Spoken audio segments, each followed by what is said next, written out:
Вот в грэпплинге, да, в грэпплинге вообще, давай так, стола ближе чуть, да, как бы, чтобы линия легли. Вот в грэпплинге, это как бы, если в кимоно, то это бразильская джиу-джитсу назовем, или самбо, или джудо, хоть как. Кимоно, конечно, позволяет его поднимать все, проходить грэпплинг, когда голый корпус, то будет сложнее.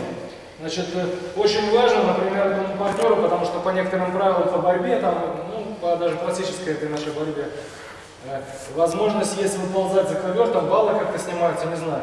Это определенно тактически правильно сформулировано. В реальности как бы ситуация, вдруг ты там на дорогу выполз, там раненый или еще что-то, надо уметь ползать и еще выползать с партнером, а может быть и ползать в боевой подготовке. А если это воинские искусства, то все равно какой-то отпечаток воинских есть. Да? Обратите внимание, сейчас Рафа ползет вперед, как вариант, да, будет ногами. Вот смотрите, как он должен далеко задирать ногу, но при этом не поднимать таз, чтобы я не переходил в пах, да, чтобы движение вперед. Если таз высоко поднят, подними.